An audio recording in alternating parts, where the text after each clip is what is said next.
우리 주의 일꾼 중에 사도 바울만큼 고생을 많이 한 분이 없습니다. 12제자 이후로 마지막에 그 12제자를 핍박하는 자리에 섰다가 다메섹으로 그들을 잡으러 가던 도중에 하나님의 빛을 받고 부활하신 예수님을 영접하여서 이제 13번째 사도, 그렇게 불리기도 하지만 마지막 사도입니다. 바로 사도 바울은 가장 하나님이 그를 이방의 사도로 세워서 많은 환난과 고초를 겪게 했고 그 가운데서 오히려 고백이 자라가도록 그렇게 했습니다. 사도행전 마지막 부분 21장에서 28장은 어떻게 보면 이제 사도 바울이 3차 전도 여행까지 다 마치고 이제 주의 일을 다 끝냈겠다 싶은 그런 부분입니다. 그러나 먼저 우리가 눈에 띄는 것은 어떻게 이렇게 말년의 이야기가 길게 진행되는가. 이제 3차 전도 여행이 끝났으면 빨리 사도행전이 마쳐질 것 같은데 사도행전은 사실 사도 바울의 이야기로 끝이 나지 않습니까? 그런데 무려 8장, 8장이나 이렇게 사도 바울의 만년의 삶에 대해서 기록하고 있는 모습을 볼 수가 있습니다. 이제는 하나님이 다 사용했겠거니라고 생각되고 결박되어서 죽으러 로마로 간다고 생각되었지만은 하나님은 그때 사도 바울을 크게 사용하신 것을 볼 수가 있습니다. 로마에 잡혀가서도 그곳에서 또 말씀을 전하고 많은 생명을 구원하고 2년 동안 말씀을 전했다. 사도행전 28장에 그렇게 나오는 모습을 볼 수가 있습니다. 저는 요새 단풍을 보면서 그런 생각을 합니다. 단풍은 그저 색이 바란 것이 아니라 색이 엷어진 것이 아니라 새로운 색이다. 특별히 단풍나무 같은 것을 보면 이전의 색이 푸르죽죽하게 되어서 떨어지는 것이 아니라 오히려 이전보다 강렬한 색을 내고 그야말로 단풍색이라는 단풍색, 그런 아름다운 색으로 어떻게 보면 봄보다 훨씬 형형색색 알록달록한 그 생명이 바로 가을의 단풍색입니다. 그래서 단풍은 그저 사라지는 그러한 희미한 색이 아니라 마지막에 잎사를 떨어뜨리면서 누군가가 태우기도 하고 어딘가에서 썩어가기도 하겠지만은 그러나 마지막으로 아름다운 색을 내는 그것이 바로 단풍인 것입니다. 우리 사도 바울의 삶도 이러한 모습을 우리가 볼 수가 있어요. 그동안의 어떤 색보다도 강렬한 색으로서 그렇게 자기 인생의 만년의 삶을 살아가는 것을 볼 수가 있습니다. 사도 바울은 많은 고난을 당하되 고난을 맞이하지 아니하였습니다. 나서서 고난당하고 특별히 우리 예수님이 제자들이 그를 마옵소서 하지만은 끝내는 여리고를 거쳐서 예루살렘으로 들어가고 겟세마네 기도하시면서 성찬 제정하시면서 벌써 있어질 일을 다 아시고 죽으실 걸 아시고 성찬을 통하여서 바로 살과 피를 나누는 것을 이미 죽음을 보시고 잡히시던 밤에 성찬까지 거행하시고 그리고 겟세마네에서 임박한 그 고난이 얼마나 큰 것인지를 다 알면서도 예수님께서 그 고난의 장으로 나아가시고 잡으러 온 로마 병정에게 내로라 하면서 결박당하는, 자은에서 결박당하는 그러한 모습을 우리가 알 수 있듯이 사도 바울의 삶도 보면 아주 찾아 들어가는, 고난을 찾아 나서는 그러한 삶이라는 것을 우리가 볼 수가 있습니다. 사도 바울은 고린도 교인들이 전 사도가 아니다, 바울은 사도가 아니다, 그렇게 사도권을 문제를 삼았습니다. 너 그럴 법도 해요. 불과 얼마 전에 사람을 그렇게 예수 믿는 사람을 죽이려고 덤벼들었던, 어떻게 보면 서대반을 죽였던 저러한 바울이 어떻게 사도라고 불릴 수 있냐. 그래서 사도권을 문제로 삼을 때 그때 부득불 약한 것을 자랑하겠다 이렇게 이야기합니다. 부득불 자랑하노니, 고린도후서 11장 3절에 보면 약한 것을 자랑한다라고 이렇게 이야기하면서 자기가 고난당한 것을 쭉 이야기합니다. 이것은 그저 열거가 아니라 하나하나 그가 당했던 그러한 고난을 고린도 교회에서 말하고 있는 것을 볼 수가 있어요. 여러분, 사도 바울은 이 이후에도 고난을 많이 당했습니다. 고린도 이 서신을 쓸 때까지 당한 고난이 이러한 고난입니다. 우리가 고린도서 11장 23절로 33절 그 말씀의 부분을 보면 내가 수고를 넘치도록 하고 옥에 갇히기도 하고 매도 수없이 맞고 여러 번 죽을 뻔하고 40의 감한 매를 5번 맞고 40의 감한 매란 말은 그냥 39대 때린다고 보면 되는데 무슨 말인가 하면 생명만 살려주고 죽어도 관계없고 하는 매입니다.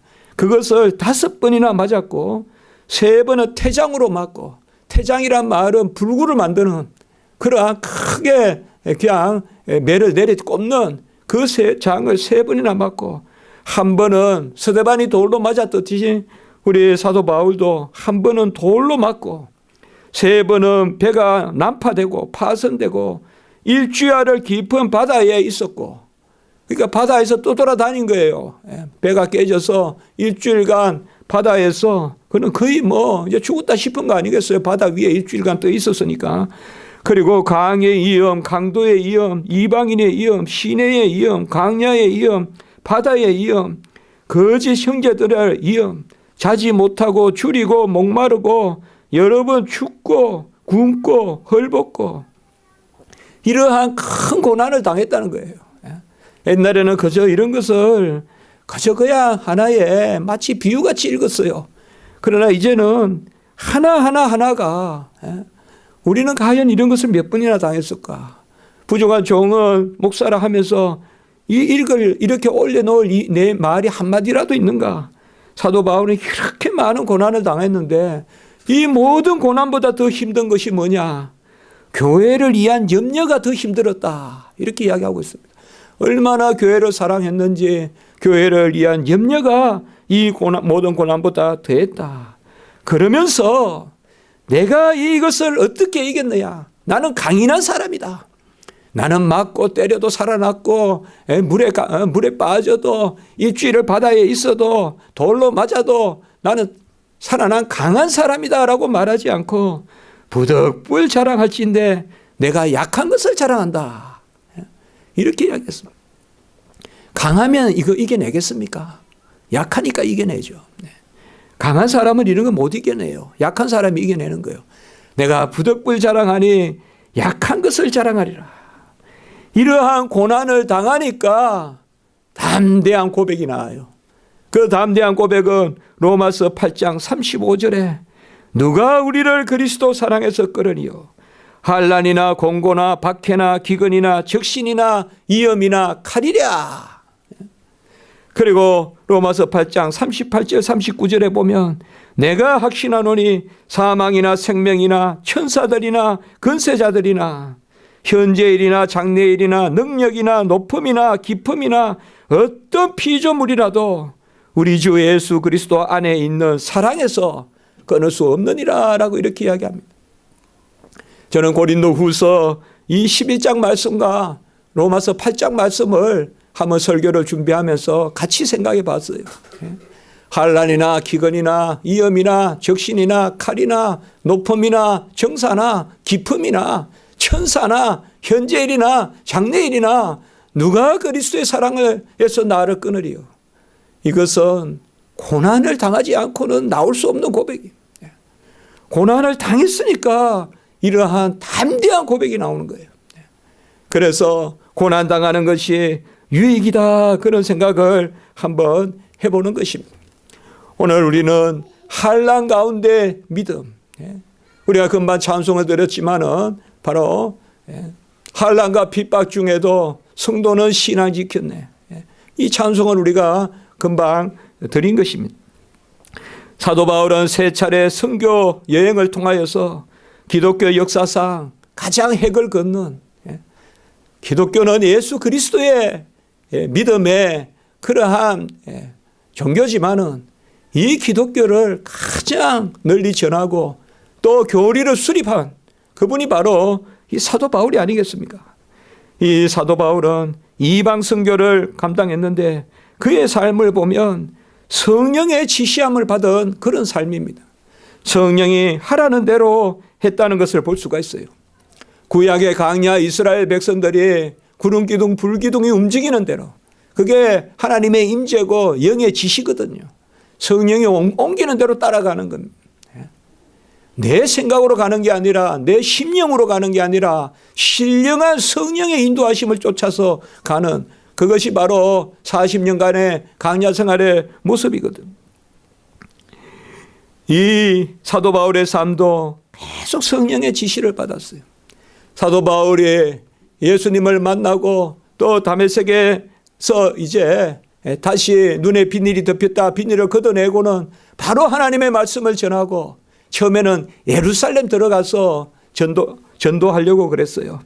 그러나 그때 성령의 지시가 나타납니다. 예루살렘을 떠나라라고 이렇게 이야기합니다. 그래서 사도 바울은 예루살렘을 떠납니다. 예루살렘을 떠나서 다소, 자기가 태어난 곳에, 그곳에 머뭅니다. 그때 또 성령의 지시가 나타납니다. 성령의 지시가 나타나 안디옥 교회로 가고, 안디옥 교회에서 또 성령의 지시를 받아서 이제 이방의 선교사로, 바나바와 함께 이제 선교사로 말씀을 전하러 나가는 것을 볼 수가 있습니다. 그리하여 소아시아에서 선교를 했고, 1차 선교를 하고, 이제 2차 선교는 소아시아를 다시 돌아보려고 했는데, 그때 성령의 지시가 또 있습니다. 그때 사도행전에 보면 특별히 성령, 동일한 영이로되 예수의 영이다라고 이렇게 표현하고 있습니다. 예수의 영이 그를 가로막아서 이제는 마게도냐로 가라라고 그렇게 지시합니다. 이때도 성령의 지시를 받았습니다. 그리고 이방의 선교를 2차, 3차 전도 여행 중에 감당하고, 이제 다시 성령의 지시를 받는데 예루살렘으로 돌아가라. 그런데 그 예루살렘에는 환난과 결박이 기다린다. 사도행전 20장 23절 그렇게 말하고 있습니다. 또 성령의 지시를 받았어요. 평소에 사도 바울은 성령의 지시를 받는 버릇이 있었기 때문에 동일한 것을 봤어요. 제자들도, 다른 사람들도 동일한 것을 봤어요. 성령의 그것을 봤어요.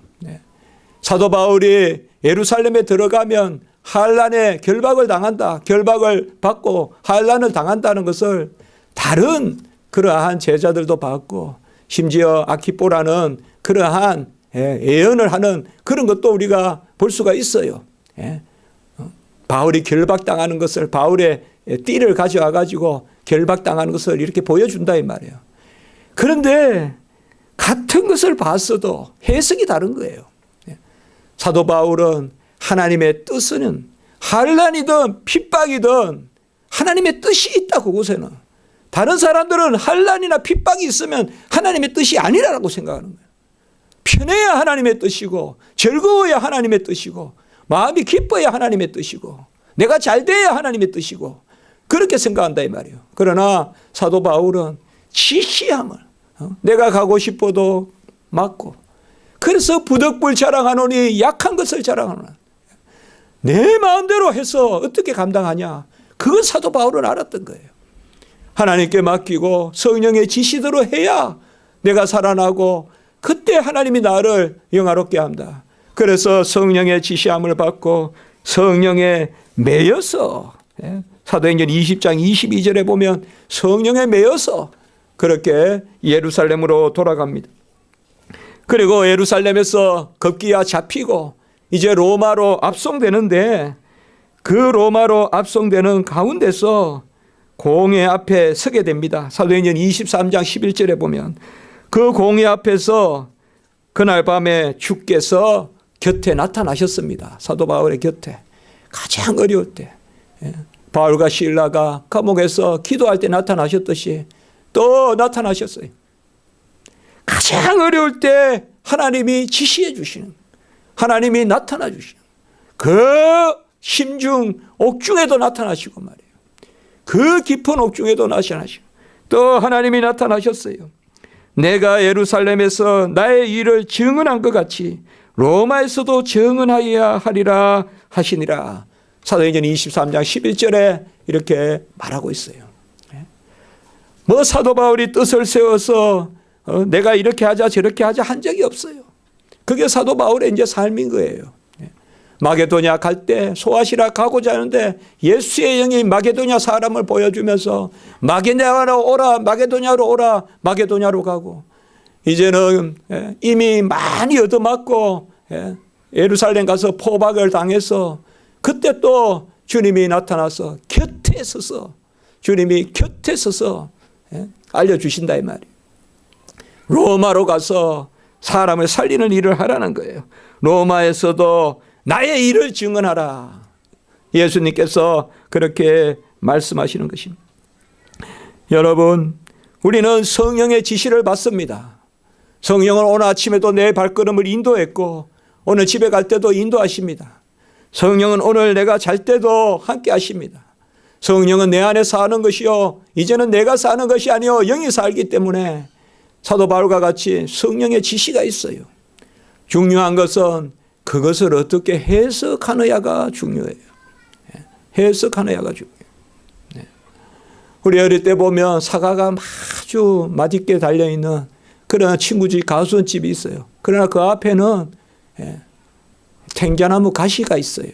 가시 쭉 가면서 옛날에 가수원에는, 요새는 뭐 다 거의 보면 철제 그런 철조망으로 해서 멋이 없지만 옛날은 그러니까 가수원길 거기에 보면 이렇게 탱자나무 같은 게 있단 말이에요.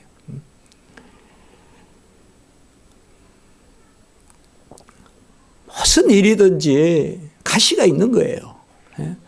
성령에 보여주시는데 가시가 있는데 그걸 어떻게 해석하느냐 이 말이에요. 그걸 어떻게 해석하느냐. 그 너머에 가위를 따기 위하여 그 앞에 가로놓인 그 탱자나무에 가시가 있는데 거기서 돌아서느냐 아니면 그것을 집중해서 보느냐. 같이 12정탐꾼을 다 보냈는데 똑같이 봤는데 우리가 그들 앞에 메뚜기다 하는 사람도 있고 어떤 사람은 그들은 우리의 밥이다 라고 하는 사람이 있고 똑같은 것을 봤어요. 중요한 것은 성령이 내 안에 역사할 때 말씀에 준비가 되어 있어야 돼요. 하나님은 어떤 분이다. 하나님은 어떻게 움직이시는 분이다. 하나님의 속성과 하나님의 역사하시는 방식과 그것을 우리가 잘 말씀을 통하여 알아야 성령의 지시가 올 때 올바른 해석을 하는 거예요. 그럴 때는 고난되더라도 나가는 거예요. 그게 좁은 길이고 좁은 문이에요. 그것이 영화로운 길이에요. 그 좁은 문 좁은 길이 시온의 대로란 말이에요. 그저 본다는 게 좋은 것만 보는 거, 그저 본다는 게 그냥 환히 열려있는 것만 보는 거, 그거는 어떻게 보면 시온의 대로가 아니라 협착한 길일 수가 있다는 거예요. 바로 사도 바울의 삶은 이걸 보여주는 거예요. 성령의 지시를 따라 성령에 매여서 말씀을 쫓아서 나아갈 때 우리에게는 참음이 필요한 거예요. 우리 교회에서 특별히 원래 제가 많이 강조하는 게 말씀 읽고 말씀 붙들고 기도하고 참으라. 참아야 됩니다. 여러분 지금 다 무언가를 참으셔야 돼요. 참는 것이 없이는 아무것도 안 돼요. 참는 것이 없이 열매가 안 맺어요. 다 참아야 돼요.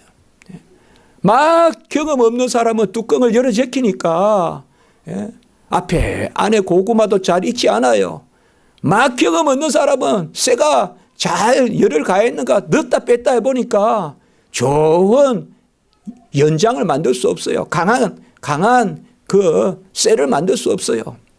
전문가는 쿡 넣어놓고 참는 거예요. 그러나 초보자는 자꾸 빼보는 거예요. 그거를. 빼보니까 낫이 잘 안 돼요. 대장간에 가보면. 그러나 전문가는 떡 넣어놓고 와 저거 빨리 빼야 안 되나 빨리 빼는 기다려.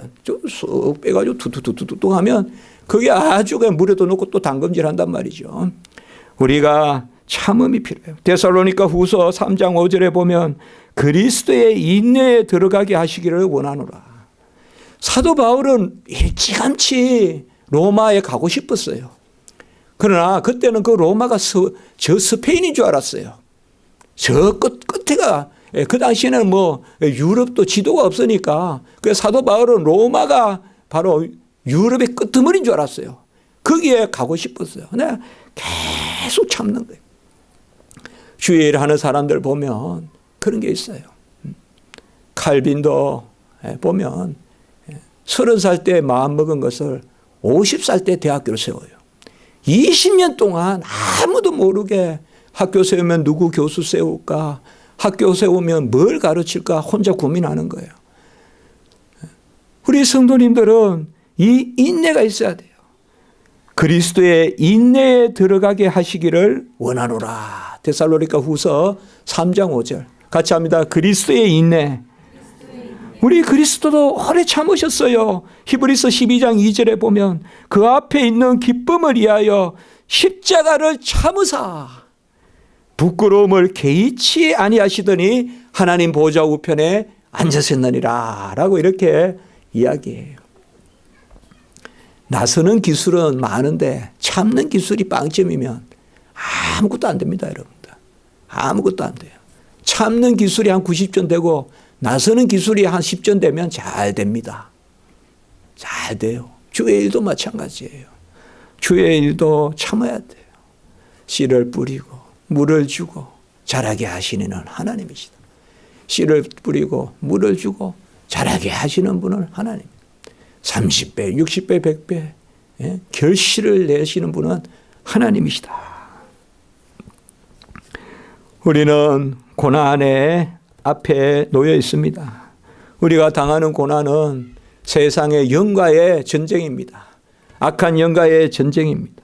어떻게 보면 그 싸움은 내 안에서 날마다 일어납니다.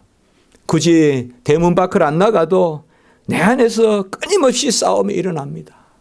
그래서 또 우리가 연약한 대로 기도하고 하나님 앞에 매이는 것입니다. 이 인내는 흔들리는 것이 아니라 지향점이 있는 것입니다. 오래 참음에는 분명한 지향점이 있는 거예요. 목표가 있는 거예요. 그 표대를 향하여서 우리가 나아가면서 참는 것입니다. 고난을 어떻게 이깁니까? 고난을 이기는 방법은 하나밖에 없습니다. 고난을 당하는 것입니다. 고난을 당하는 것이 고난에 맞서는 것입니다. 고난을 피하는 것이 아니에요. 고난을 피하고 그들은 골리앗이고 우리는 아주 작다 이런 것이 아니라 고난에 맞서는 것입니다. 다만 한 가지, 하나님이 주신 고난은 너끈히 이기실 고난이라는 것을 아시고 고난이 내게 유익이라 그것을 확신하면서 맞서는 것입니다. 하나도 유익이 없는 고난은 없어요. 쇠를 달구는 것은 대장장이에 다 뜻이 있는 거예요. 그것을 단련시키고 연단하여 정금과 같이 나오게 하려고 그 불에 태워서 고난을 가하는 것. 고난이 없이 바짝 타는 것이 없이 나오는 것이 없습니다. 모든 만물이 그걸 우리에게 알려줍니다. 바로 고난이라는 것은 당하는 것인데 이 고난을 어떻게 당해야 되느냐 이것을 우리가 배워야 되는 것입니다. 고난을 피하는 것을 배우는 것이 아니라 고난을 당하는 것을 배우는 거예요. 환난에 경한 것이라고 했어요. 고난을 우리는 모든 고난을 다 크다 그래요. 우리는 발에 그냥 가시만 하나 걸려도 찔려도 크게 아프다 그래요. 모든 고난을. 그러나 환난에 경한 것을 하나님이 주시는 것은 다 가볍다 이 말이에요. 그리고 고난이 내게 유익이라 하나님이 주시는 고난은 우리에게 다 유익하다는 것입니다. 우리는 무엇을 분별하느냐? 이 고난이 죄로 인하여 생기는 고생이냐? 하나님이 주시는 고난이야. 로마서 8장 17절에 그리스도와 함께 영광을 받기 위하여 함께 고난을 받아야 할지니 하는 그 고난인지 내가 세상 마음대로 살다가 술을 먹고 병이 걸려서 끙끙 앓는 그런 고난인지 잘 구별해야 된다 이 말. 세상 연락이 주는 고난이 있어요. 그런 고난은 우리에게 유익한 것이 아니죠. 거짓말하다가 감옥 갔다고 그게 유익할까요? 하나님이 우리에게 주시는 고난이 있다 이 말이에요. 하나님이 우리에게 주시는 고난, 히브리서 5장 8절에서 9절에 보면 그가 아들이시면서도 받으신 고난으로 순종함을 배워서 온전하게 되셨은즉, 우리 예수님도 고난으로 순종을 배워서 온전하게 됐다. 그래서 그 예수님이 단번에 영원한 제물로, 흠없고 점없는 제물로 하나님께 드려진 바 됐다. 이게 히브리서에서 우리에게 전해주는 말씀인 것입니다. 사도 바울이 고난 당하는 것을 보면, 쭉 읽어보면 오늘 말씀은 사실상 오늘 말씀 그 자체보다는 사도 바울의 아까 특별히 20장에서 마지막 장까지의 그런 부분을 놓고 우리가 한번 나누어 보는 것입니다. 사도 바울이 가만히 보면요, 꼭 성경에서 직접적으로는 이야기 안 했어요. 예수님이 고난 당했듯이 나도 그렇게 고난 당한다 이렇게는 말 안 했는데, 가만히 보면 저는 그 생각을 해봤어요. 사도 바울은 많이 기도하면서 예수님 생각했을 거다. 왜냐하면 자기가 당하는 고난이 너무나 예수님이 당하는 고난과 비슷해요. 저는 이거 이때까지는 생각 못 해봤어요. 근데 어젯밤에 다시 또 그 부분을 다시 읽고 그러면서 예수님과 사도 바울의 고난은 공통점이 있어요. 첫째, 두 분 다 예루살렘으로 적극적으로 들어갔어요. 예수님도 예루살렘으로 적극적으로 나귀를 타고 들어가시고 여리고를 지나서 이제 여리고를 마지막으로 지나요. 그때 소견들이 다시 못 본다 하면서 고쳐달라 해서 눈도 뜨고 그러면 여리고로 들어간다 이 말이에요. 그래서 아까 말씀같이 거기서 마지막 준비를 다 하신 거예요. 제자들에게 다락방에서 다 내가 죽은 후에 무슨 일이 일어날까 가르쳐주고, 그리고 성찬을 제정하시고, 그리고 겟세마네에서 마지막에 기도를 드린다고요. 그래서 적극적으로 들어간 걸 봐요. 그리고 나를 잡아가라 하고 병사들에게 숨는 것이 아니라 오히려 나서서 내로라 하면서 나서는 그것을 볼 수가 있어요. 사도 바울도 보면 어쨌든 예루살렘으로 돌아가려고 그래요. 거기에 결박이 있는데, 그래서 우리가 사도행전 보면 뭐 짐을 풀고 가이사라 지방으로 들어가서 또 빌립의 집에 갔다가 얼마든지 도망갈 수 있어요. 빌립의 집에서 또 아키포가 애연하고 가면 잡힙니다. 분명히 결박당합니다. 또 그 전에 제자들도 가지 말소서 하고, 이스라엘 사람들이 지금 혈기가 가득 차 있고 벌써 소문이 도는데 사도 바울이 해당에 이방인과 같이 들어갔다 합니다. 그런 게 막 있어도 사도 바울은 개의치 않고 들어갑니다. 그리고 두 번째 공통점은 바로 유대인들에게 고난을 당해서 유대인들이 미워해서 두 분 다 공통점이 뭔가 하면 총독에게 넘겨져요. 총독에게 넘겨져요. 우리 주님도 아시다시피 바로 유대인들이 잡아서 빌라도에게 넘겼잖아요. 안나스, 가야바, 헤롯, 그 유대인들 그들에게 쭉 그냥 신문당하게 하시고 돌렸잖아요. 여기도 보면 무리가 바울을 없애려고 하는데 사도행전 21장 36절에 보면 특별히 누가 나서느냐? 대제사장 아나니아. 대제사장 이때는 아나니아요. 아나니아, 그리고 동일한 이름이 많습니다. 성경에는. 여기는 사도 바울의 눈을 뜨게 한 그 아나니아 아닙니다. 대제사장 아나니아, 그리고 바리새인 사두개인이 사도 바울을 없애려고 해서 궁극적으로는 바로 벨릭스 총독에게 넘깁니다. 그러니까 우리 주님도 빌라도 총독에게 넘어가잖아요. 그 유대인들이 아주 그 야비한 사람들이라고요. 자기들이 죽이려고 하면서 결국 로마 총독을 이용하려고. 세 번째 보면 예수님이나 바울이나 비슷한 부분이 있어요. 무슨 제목이냐? 바울은 나사렛 이단의 우두머리다 이렇게 기술을 해요. 나사렛 이단의 우두머리다. 그러니까 나사렛에 무슨 선한 것이 나겠냐? 있죠. 바로 예루살렘의 종교주의자들이 저 나사렛 시골에 저 박토에 스불론 땅, 그 납달리 땅, 그 인근 지역에서 무슨 선한 것이 나겠느냐? 나사렛 이단의 우두머리다. 바로 성전을 더럽혔다. 찬남하다. 그리고 우두머리다. 그래서 예수님하고 비슷한 제목을 또 사도 바울에게 붙여요. 우리도 어떻게 보면 지난주에 설교도 그렇게 했어요. 우리가 이기심에 대해서 설교했잖아요. 십자가를 생각해야 된다. 십자가를 생각하면 다 이길 수 있다. 그래서 저는 그 생각했어요. 사도 바울이 어떻게 이 고난을 이겼을까? 어떻게 예루살렘으로 들어갔을까? 간단한 거예요. 예수님을 깊이 생각하는 거예요. 예수님을 깊이 생각하는 거예요. 예수님도 유대인에게 음해당해서 총독에게 넘겨지고, 나도 유대인에게 음해당해서 총독에게 넘겨지고, 사도 바울은 예수님이 당한 것과 자기가 당하는 것을 동일하게 그렇게 생각하는 것입니다. 예수님이 헤롯 왕 앞에 섰다면 네 번째 공통점은 사도 바울은 아그리빠 왕 앞에 서죠. 아주 비슷해요. 아주 비슷해요. 그래서 아그리빠 왕 앞에 서서 사도 바울을 보고 아그리빠 왕이 네 배운 것이 너를 미치게 했구나. 내 학문이 너를 미치게 했구나. 이런 것을 볼 수가 있어요. 또 보면 벨릭스 총독이 사도 바울의 말을 듣고 또 일시적으로 동의하죠. 사도 바울의 전도를 받았다. 그렇게 나오거든요. 이런 것들을 보면 바로 사도 바울은 예수님과 함께 고난을 받는 것. 디모데후서 1장 8절에 보면 오직 하나님의 능력을 따라 복음과 함께 고난을 받으라.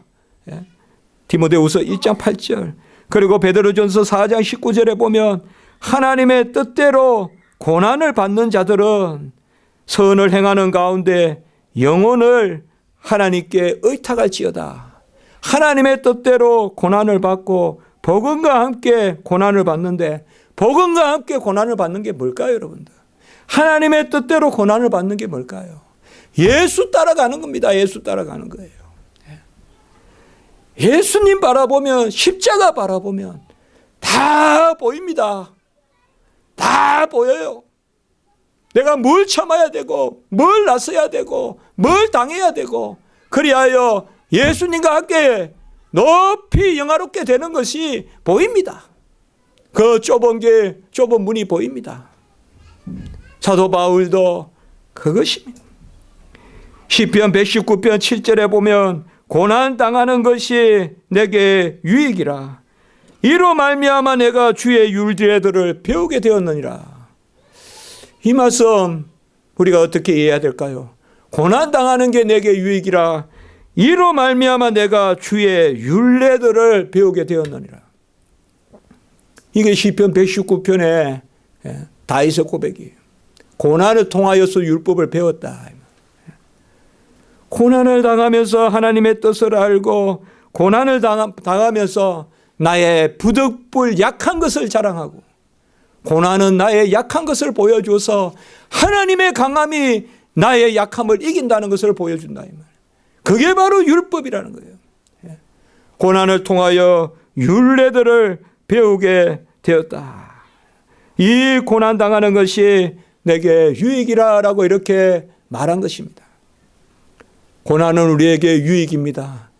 그러나 복음을 따라 그리스도와 함께 당하는 고난만이 유익한 것입니다. 세속적인 고생은 빨리 벗어나야 돼요. 쓸데없는 고민, 쓸데없는 그러한 것들 빨리 벗어나야 돼요. 세상이 주는 고생이 많습니다. 남을 해코지 하고 싶어하는 마음의 고생, 도무지 견딜 수 없는 그러한 시기의 고생, 질투의 고생, 이런 것들은 아무 쓸모가 없어요. 그러나 애매히 고난당해도 주님 앞에 복되다는 그러한 고난, 주의 일을 인한 고난, 주를 위하여 헌신하는 고난, 이런 것들은 정금보다 귀한 것입니다. 그것을 우리에게 말씀해 주세요. 그 고난은 우리에게 힘을 주는 거예요. 그 고난의 자리에 서려고 할 때 우리는 마지막 잎새같이 오히려 하나님이 데려가실 때까지라도 더 영롱한 색깔을 내는, 제가 여기 다 다녀보면서 요새 색이 가장 강렬해요. 강렬한 색을 바라면서 떨어지기도 하고. 단풍이란 이름이 그 붉을 단자를 쓴 이유를 알겠다. 단풍은 1년 내내 푸르게 있어요. 그러나 가을에 붉을 단자, 가장 단풍나무, 여기 많아요. 우면산에 올라가다 보면. 아직 몇 나무만, 항상 해마다 한 나무가 먼저 단풍이 돼요. 원래도 똑같아요. 큰 나무 2개는 아직 안 돼 있고 올라가다 보면. 그런데 1년에 그 오랫동안에 그 청풍이라고 안 하고 단풍이라 했다 이 말이에요. 붉은 단자라 했단 말이에요. 1년 내내 푸른데 말이에요. 녹색인데 말이에요. 가장 단풍나무는 이 가을이 아름답고 의미가 있겠구나. 그 생각을 해봤어요. 하나님 안에서 우리가 이 배는 지금 역풍을 싣고 가는 배입니다. 오늘 말씀의 20절에 보면 여러 날 동안 해도 별도 보이지 않고 큰 풍랑이 그대로 있다. 유라굴로입니다. 이 바람은 어디에서 부는가 하면 서쪽에서 동쪽으로 붑니다. 유라굴로는. 그런데 지금 사도 바울의 배는 동쪽에서 서쪽으로 가고 있어요. 그래서 한절히 역풍을 지금 거슬러 올라가고 있습니다. 별도 보이지 않아요. 풍랑도 보지 않아요. 또 21절에 보면 여러 사람이 오래 먹지 못하였음에 또 배고파요.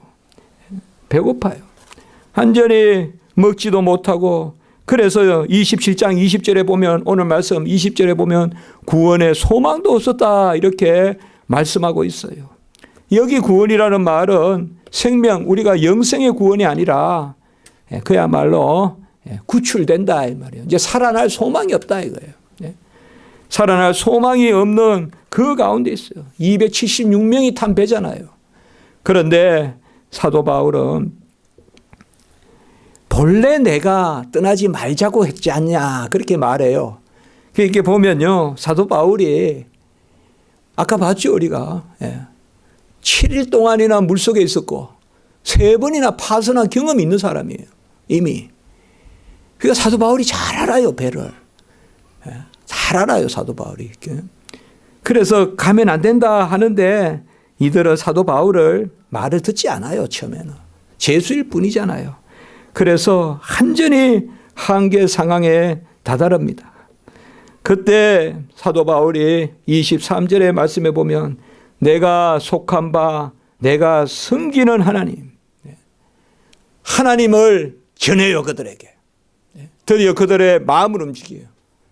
이제 이때부터 사도 바울이 권능을 드러내요.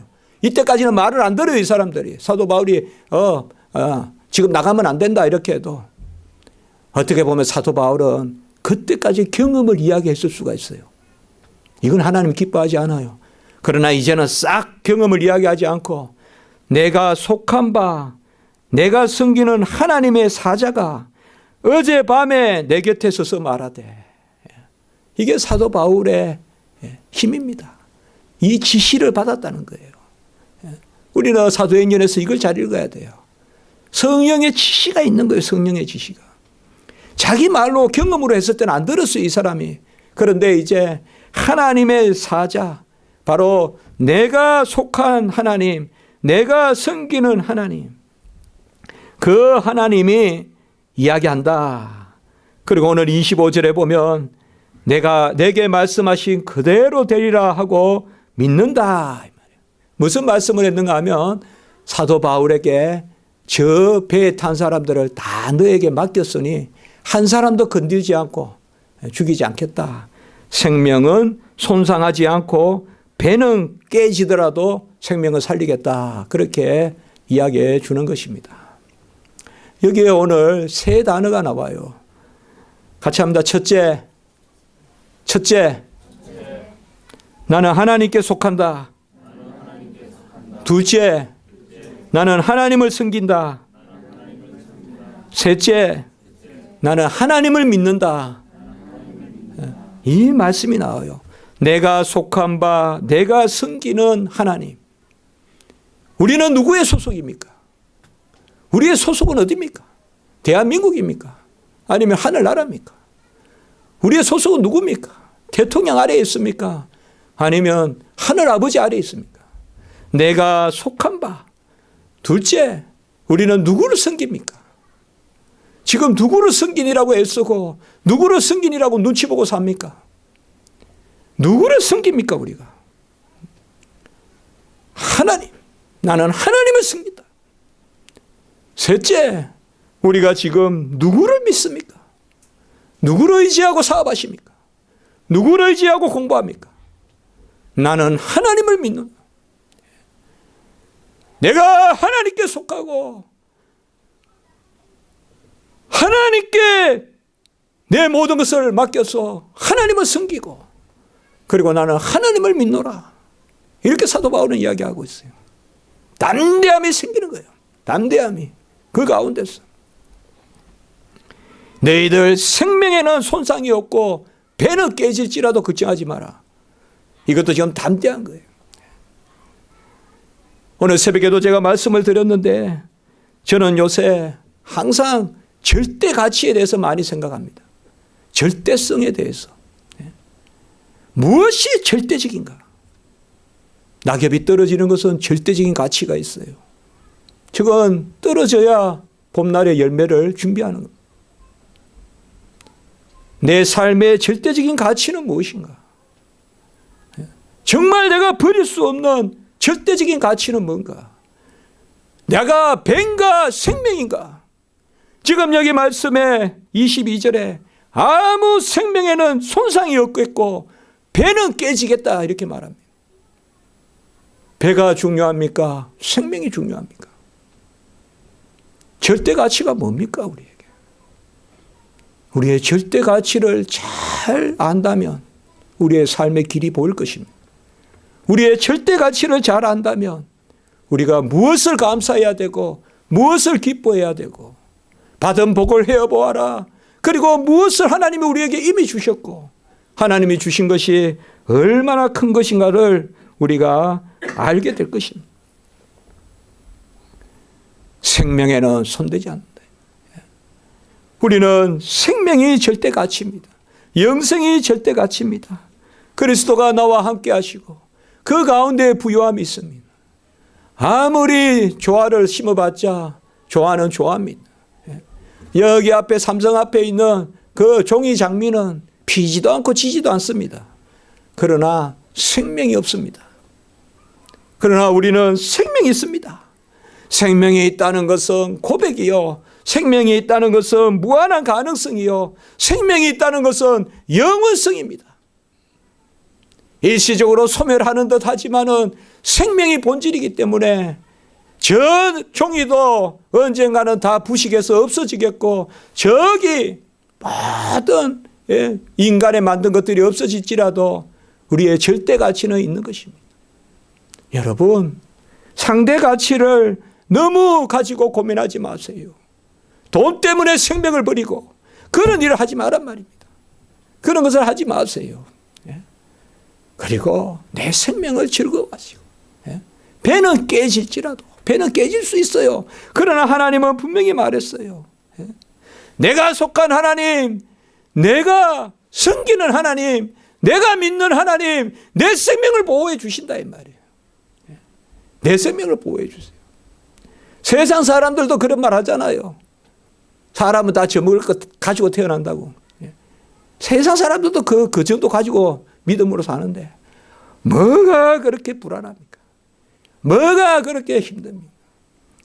사도 바울은 지금 이 유라굴로라는 강풍 가운데서 잠잠히 하나님을 바라보는 그 믿음을 배우게 되는 것입니다.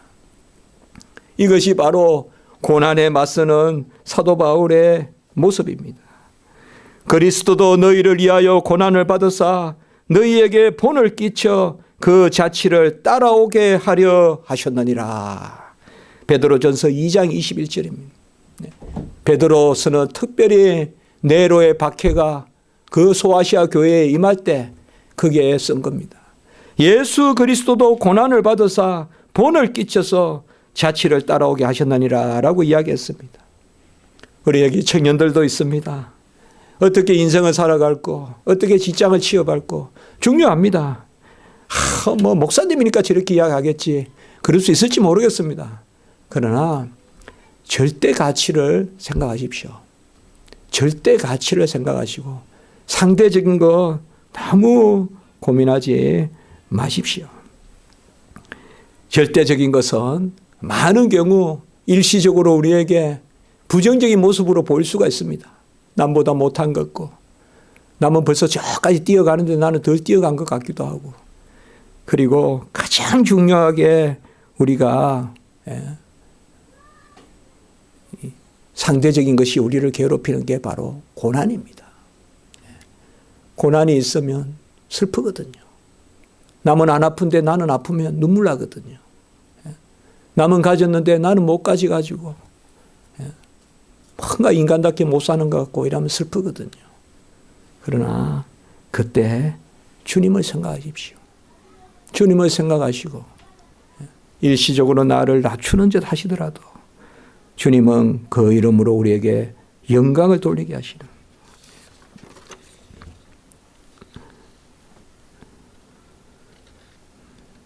고린도후서 4장 17절에 보면 우리가 잠시 받는 환난에 경한 것이 지극히 크고 영원한 영광에 중한 것을 우리에게 이루게 함이니, 이렇게 이야기했어요. 우리가 잠시 받는 환난에 경한 것이라 그랬어. 일단 고난의 본질을 잘 알아야 돼요. 경한 거예요. 가벼운 거예요. 하나님 앞에 당하는 고난은 다 가벼운 거예요. 그러면 뭐냐? 지극히 크고 영원한 영광에 중한 것을 우리에게 이루려 함이니라고 이렇게 말했습니다. 그리고 베드로전서 4장 14절에는 너희가 그리스도의 이름으로 치욕을 당하면 복 있는 자로다. 영광의 영, 큰 하나님의 영이 너희 위에 계심이라 라고 이렇게 이야기했습니다. 혹자는 이것을 제9복이라 그럽니다. 우리가 8복까지가 있죠. 제9복이 뭐냐? 그리스도의 이름으로 치욕을 당하면 복 있는 자로다.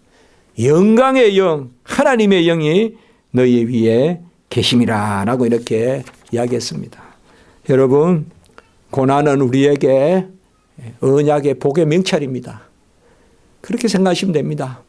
고난이라는 것은 더 크게 가는 그러한 길인 것입니다.